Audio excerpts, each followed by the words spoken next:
Mi libertad. Este 6 de junio el voto sale y vale. INE.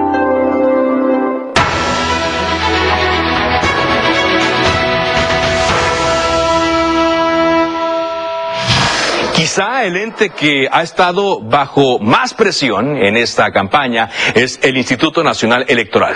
Su papel de árbitro ha sido cuestionado desde el Poder Ejecutivo y ya hasta se habla de una reforma para cambiar las reglas del juego. Por eso esta noche platicamos con el personaje que ha estado en medio de la polémica, Lorenzo Córdoba. Consejero presidente del INE, buenas noches, gracias por estar con nosotros en Meta 21 de Multimedios. Al contrario, Carlos, es un verdadero placer estar contigo, con tu auditorio, te saludo con mucho afecto. Con eso, parece que viene una época más dura para el instituto, hay amenazas de juicio político, más golpeteo, más ataques, más animadversión. ¿Están listos para esta etapa que viene, más complicada? Sí, el Instituto Nacional Electoral es una institución muy robusta que goza de una enorme credibilidad ciudadana, Carlos. Ahí están los resultados de la encuesta nacional de cultura cívica del INEGI, que coloca al INE como la institución civil del Estado mexicano con mayor confianza, que mayor confianza tiene. Hay varias encuestas de distintos medios que han hablado de la confianza en el propio instituto, incluso en medio de estos ataques de los que ha sido objeto, que yo interpreto son pues parte de la intensidad de la contienda política. Ajá. Me da la impresión que hay algunos actores políticos que tienen la mira chueca. Las contiendas electorales son entre partidos, entre candidatas y candidatos, no con el árbitro, pero hay quien parece que ha optado por esta estrategia, que tampoco es nueva, hay que decirlo, por cierto, que el INE ya conoce, de una especie de deslegitimación, de querer atacar al árbitro como una manera de, me parece eventualmente, sería delicado, pero bueno, así es esta historia, de querer ir construyendo desde ahora una historia, una narrativa, para ser eventualmente utilizada después de las elecciones, justo como pasó con el presidente Trump en los Estados Unidos, sí, que se la pasó hablando de fraude antes de las elecciones, y el día después de estas, cuando había perdido, dijo: me hicieron fraude. Ajá. Me da la impresión que son, insisto, eso es algo normal, la verdad no hay que justificar excesos y estridencias, tonos que son muy peligrosos y que son claramente antidemocráticos, expresiones como debe morir, debe exterminarse, en fin, no van con la democracia, pero bueno, eso habla de del poco compromiso democrático de algunos actores políticos. Ajá. Y es parte de una contienda intensa como la que estamos viviendo, pero claro que estamos listos para enfrentar eso y más, sin perder la vertical, sin engancharnos en peleas que no son nuestras y que hay quien quiere, digámoslo así, emprender en una lógica, insisto, de construir un discurso, una historia, una narrativa que el INE no va a contribuir. Pero no hay nada más detrás, Lorenzo, porque parecía que íbamos a estar hablando de la pandemia, cómo íbamos a ir a votar, qué recomendación iban a dar a la gente, etcétera, pero ahora se está enfocando mucho en atacar al árbitro. ¿No hay algo más detrás de esto? Pues mira, a lo mejor hay una intencionalidad política. Vaya que preguntarles a los que, más que hacer propuestas, más que plantear sus diagnósticos del país, ahora que estamos en las campañas electorales, más que, digamos, dirigirse a la ciudadanía, están queriendo construir un discurso en torno del árbitro que es absolutamente falaz, por cierto, porque este es el mismo árbitro que ha organizado las elecciones en los últimos 7 años, el INE, que ha, digamos así, organizado procesos electorales en los que todas las fuerzas políticas han ganado y han perdido. Es el periodo de mayor alternancia en la historia. Y el INE lo único que ha hecho ha sido aplicar la ley, aplicar la Constitución. Las reglas no las puso el INE, las pactaron los partidos, las llevaron a la ley y a la Constitución, y el INE las aplica. Así que son reglas de las que se han beneficiado, y una actitud del árbitro de la que se han beneficiado todos los actores políticos, dependiendo de sus triunfos en las urnas. Es decir, quien decide hoy, quien llega al poder, quien ocupa espacios de representación, son las y los electores, no el árbitro. El árbitro lo único que hace es vigilar que las reglas de equidad, que las reglas pactadas y puestas en la ley se cumplan. Sí, pero ya se está hablando, consejero presidente, de cambiar otra vez las reglas, de cambiar al INE. Ya lo deslizó el senador Ricardo Monreal, el presidente también ya lo ha dicho que espera un cambio. Monreal habló de una reforma inevitable al Instituto Nacional Electoral. ¿Teme Lorenzo Córdoba que descabecen al INE como ocurrió en 2006?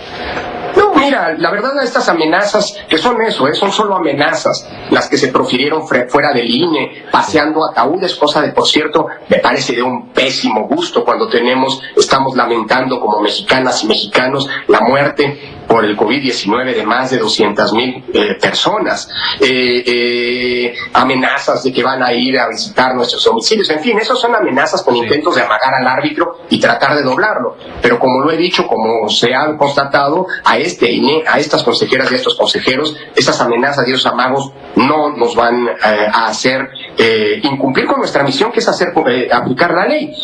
Se ha hecho amagues de juicio político, está bien. ¿Sí? El juicio político es una institución prevista en la Constitución, que se active cuando se tenga que activar. Va a ser una cosa muy curiosa que se pretenda enjuiciar, por cierto, solamente algunos de los miembros de un órgano colegiado. Aquí las decisiones no son personales, son decisiones colegiadas, somos un órgano, un cuerpo integrado por 11 consejeras y consejeros, y las decisiones se toman por mayoría. ¿Sí? Dicho eso, es muy curioso porque estos juicios políticos pues, se van a hacer por cumplir lo que dice la Constitución. Pero bueno, en fin, o lo que dice la ley. Yo lo que decía hace unos días es que si hay alguien que no le gusta lo que dice la ley y ha sido legislador o es legislador, pues lo hubieran cambiado, ¿no? Ellos tienen el privilegio y la potestad de cambiar las normas. Ahora se habla de una futura reforma. ¿Sí? Pues yo digo, pues ¿será pertinente revisar las reglas? Claro que sí. El punto es para qué la queremos cambiar. Y sobre todo, esa es una discusión que se tendrá que dar después de que acabe el juego. ¿Sí? Primero vamos a las elecciones, garanticemos gobernabilidad democrática, que gane quien la ciudadanía decida con su voto libremente expresado, y después habrá un espacio para discutir con serenidad, con objetividad, en un eventual cambio de reglas del juego. Ojalá y esto ocurra, Carlos, con 3 condiciones, digo yo. ¿Cuál sería? La primera condición es saber para qué queremos cambiar las reglas del juego. ¿Cuál es el propósito de una reforma electoral? ¿Qué es lo que se quiere mejorar? Primer punto. Y hasta ahora no se ha puesto sobre la mesa. No. Segundo punto. Cuando se haga esta reforma tendrá que haber una amplísima discusión, si se hace, una amplísima discusión para ver cuáles son las mejores soluciones para enfrentar y resolver esos problemas que se hayan detectado. Sí. Y tercera cosa, pues las reformas, cuando se habla de reformas electorales, tienen que ser aprobadas con el máximo consenso. Sí. Porque si son solo la expresión de un mayoriteo, seguramente vamos a tener un problema después, porque habrá quien en las futuras elecciones va a decir: estas reglas no son reglas que yo haya avalado, no son reglas justas, son reglas que son parte del problema, y volveríamos entonces a una lógica que es absolutamente indeseable, digámoslo así, ¿no? Pero bienvenido una reforma que sirva, ojo, para reforzar lo que hoy tenemos, para mejorar lo que hoy tenemos. Si queremos cambiar las leyes electorales para instrumentar una contrarreforma que nos haga dar pasos hacia atrás respecto de las conquistas democráticas de los 30 últimos años, no vale la pena. ¿Personalmente usted teme por su futuro después de esta elección, con base en las decisiones que están tomando? Para nada, Carlos. Yo tengo un compromiso porque protesté por un cargo hasta el 3 de abril de 2023, y después de ello me voy a volver a mi cubículo en la universidad, a hacer comentarios como los hacía antes en espacios como el tuyo. Yo soy un académico, estoy con licencia, tengo mi plaza allá, y cuando se termine mi encargo volveré a la academia, así que yo estoy muy contento, digámoslo así, del trabajo hecho y del trabajo que todavía vendrá por delante. Pero nada de un futuro político, porque por ahí ya también ha estado filtrándose de que Lorenzo Córdoba podría estar buscando un futuro político después del INE, etcétera. Nunca me ha interesado. Que ocupo es un cargo que tiene relevancia política, pero no es un cargo político, es un cargo eminentemente técnico. Y creo que eso es parte más bien de de esa contienda política. Hay quien no entiende que el árbitro aplica la ley porque es su obligación. Hay quien cree que se aplica la ley para poder quedar bien con alguien o para granjearse fama, en fin. Pero, a ver, estos son los dichos de los políticos, de los actores políticos, que creen que todo mundo tiene una intencionalidad política. Creo que a esas personas hay que decirles que hay gentes que estamos comprometidas con una vocación de servicio y que pasa por hacer nuestro trabajo, que no es otra cosa sino lo que mandata la ley y la Constitución, Carlos. Pero en fin, son discusiones sobre las que ni siquiera vale la pena engancharse. Si la pregunta, ¿quieres una respuesta directa? Sí. ¿Hay alguna intencionalidad? No, ninguna. Ninguna. Yo aspiro a volver a mi cubículo y hacer trabajo académico, que es para lo que, analizando estos temas, me he dedicado a los temas de la democracia y de las elecciones toda mi vida y lo voy a seguir haciendo. Lorenzo, ¿siente usted una animadversión personal del presidente López Obrador hacia Lorenzo Córdoba? No creo. Creo que más bien el presidente es un actor político de primerísima relevancia. Es probablemente, ocupa la magistratura más importante del país. Y evidentemente pues hace política. Sí. No creo que haya una animadversión. Yo con él he tenido una relación esporádica, en buena medida centrada por la amistad que tuvo y la cercanía que tuvo mi padre con él. Sí. Por cierto, por esa cercanía a mí en el pasado me acusaban ya en la presidencia del INE de estar militando y estar tomando decisiones a favor de Andrés Manuel López Obrador cuando era candidato. No sé si te acuerdas que hubo una época en la que, siendo presidente de su partido, aparecía de una manera muy importante en los spots de televisión a los que tenía derecho su instituto político. Sí. Bueno, muchos decían, ¿por qué no lo bajan? Bueno, no lo bajamos porque lo permite la ley. Y entonces se decía que había una filia, es decir, una intencionalidad política en la actuación del INE. Sí. Fíjate, poco tiempo después, cuando los empresarios mandaron, te acordarás, una serie de cartas hace 3 años a sus trabajadores, yo salía a decir, cuidado, porque eso puede rayar en la coacción del voto, porque hay una relación de subordinación entre los empresarios y sus empleados. Y entonces me dijo, claro, es que quieres favorecer a López Obrador. Más adelante, cuando se me decía que estábamos a favor y que estábamos trabajando para un expresidente para darle registro a su partido político. Cuando no se lo dimos, de este lado dijeron que habíamos trabajado para el gobierno. Es la historia del árbitro. Entonces tampoco hay que entenderlo en su justa dimensión. Los actores políticos, como en el fútbol, si eres un hincha de un equipo, siempre vas a dudar del árbitro, y cada vez que te quiten una falta, aunque tengas razón, vas a irte en contra del árbitro. Es lo que estamos viendo. No lo quiero minimizar, porque estamos viendo tonos que nunca antes habíamos visto. Esto de morir o de matar, de exterminar y qué sé yo, son palabras que más bien se asemejan a los discursos públicos que se dieron que antecedieron algunos de los peores experiencias antidemocráticas del siglo pasado. Así que yo digo, a la democracia hay que cuidarla y todos tienen una responsabilidad en este sentido. Por lo demás, no creo que haya animadversión, ni mucho menos. Es un actor político haciendo política y seguramente no le gustan decisiones del árbitro, que lo único que hacen es hacer cumplir la ley. Como por ejemplo, las decisiones relativas a la promoción indebida que luego suele hacerse en espacios como las conferencias de prensa, ¿no? Trascendió que usted buscó una reunión con el presidente. ¿Es esto cierto? Mire, yo me he reunido con el presidente antes de que fuera presidente, en ocasiones esporádicas. Yo en algún momento planteé que sería pertinente. Nos hemos encontrado en eventos públicos. Es más, me acuerdo que nos acercamos, que me acerqué a saludarlo y tuvimos un intercambio breve de palabras muy propias, muy civilizadas, muy respetuosas, en un famoso restaurante de barbacoa, el año pasado, regresando de la conmemoración del 5 de febrero, del aniversario de la Constitución, en camino a Querétaro.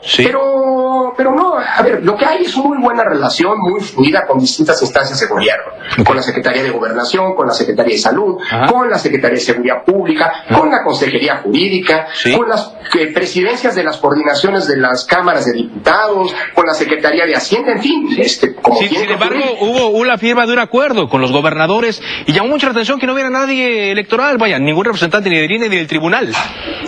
Pero yo entiendo que ese era un acuerdo de los actores políticos en los que se comprometían a cumplir la ley, lo cual, bueno, a ver, no había necesidad de acuerdo para cumplir la ley. Pero está bien, si los actores políticos que han sido los responsables de crispar el ambiente público, porque la crispación que hoy estamos viendo, esta polarización, no nació de la nada. Es una polarización que es producto del discurso, de los tonos encendidos que los propios actores políticos están utilizando. Dicho eso, un acuerdo entre los actores políticos que han sido los responsables de crear este contexto polarizado, pues es un buen mensaje. Entonces que se hagan ese y cuantos sean necesarios.